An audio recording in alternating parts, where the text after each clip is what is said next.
Basic sine and cosine graphs just simply identify amplitude, period, range, phase shift. What we need to appreciate right now is the fact that normally on the final, what we had to do like last year was the straight tangent graphs. And look how crazy that stuff gets. All right. I am so grateful we don't have to mess around with any of the tangent stuff this year.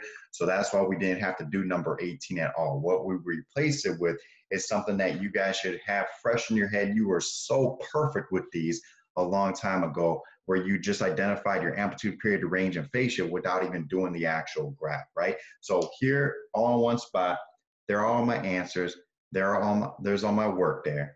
And we're just going to do one of these from scratch. Remember, with your sine and cosine, the sine and cosine, the amplitude is always positive, dealing with the number in front. So even though that's a negative one, the amplitude is still a positive one. Here the amplitude is 6, the amplitude is 5, there the amplitude is a positive 2. Amplitude is always positive.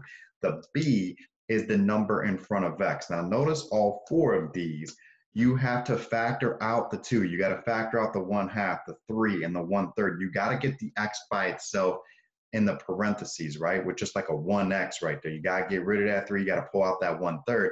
But that B is that number in front of X. Your period on the sine and cosine is simply 2 pi divided by B. When we do the range, we'll start with the amplitude, all right? Whatever that amplitude is, that's what the range will start with, between the negative of that number and the positive of that number.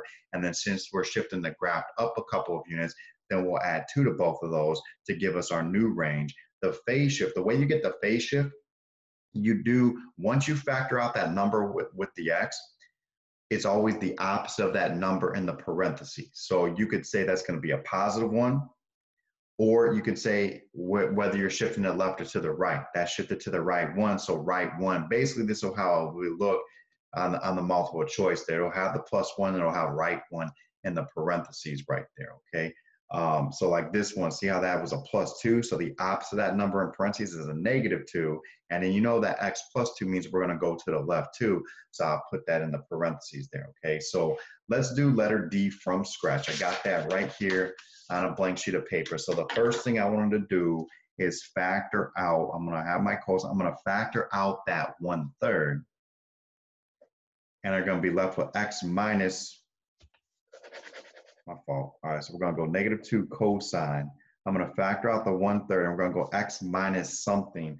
I got to put a number right here, right? Now, when you do your GCF, all you got to do is take this number divided by this number. So 1 divided by 1/3. If you go 1 divided by 1/3, that's the same thing as saying 1/1 times the reciprocal of 3/1. So you're going to get 3 right there. So you get a 3. You should check yourself using your distributive property. 1/3 of X is 1/3 X. 1/3 of 3 is 1. So you make sure you get that number right.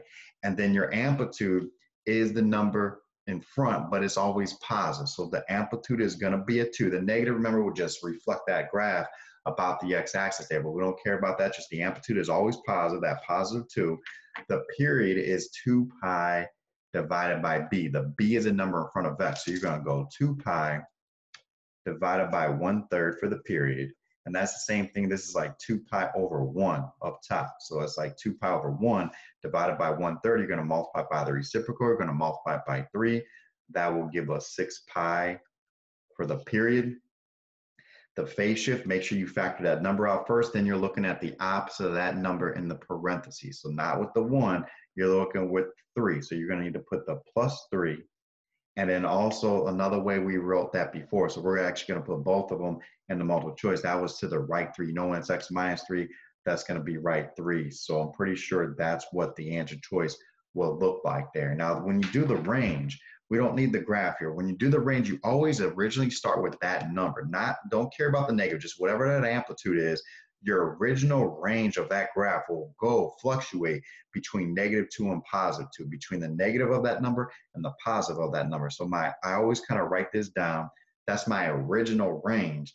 And if there is no +4 out there, then that would be your range, right? But the +4 means we're taking that graph and we're shifting it up 4 units, which means you could take those high and low y values and you can just add 4 to them. And then that will give us -2 + 4 is a +2, 2 + 4 is a +6, and that would be our range. is in between 2 and 6 with those brackets right there. All right, and then if we just kind of talk through letter B, again, the negative's there, but the 1 in front, their amplitude is positive 1.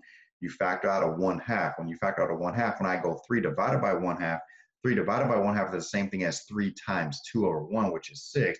And you can check yourself. Half of 6 is equal to 3, and then that plus 4 carries down, right? And then so my amplitude is 1. The period is 2 pi divided by b. So if I go 2 pi divided by the 1/2, that's 2 pi times 2, which is 4 pi. And then the opposite of that number in the parentheses with that x by itself there, that opposite of that would be a positive 6. And we know when we have x minus 6 with our transformations, that would be to the right 6. And then when you do your range here, whatever your amplitude is, that's what I want you to start off with your range. So in between the negative of that number and the positive, I always go like bottom to top, least to greatest, left to right, between -1 and a positive 1. And then since you're moving that graph up 4 units, you're going to add 4 to those y values. So you need to do the +4. So I'll put a +4 there, +4 there. So -1 + 4 is 3. Or 1 + 4 is going to give me 5. That's my new range. See, on this one, we were subtracting 4. So I started with that 5, went in between -5 and +5. Then you're moving the graph down 4, which moves those y values down 4 units. So subtract 4 from those y values. That's how I'm getting the -9 and that +1. But that's just like easy points right there, man. Just get those right. You know how to do that stuff. Thank you.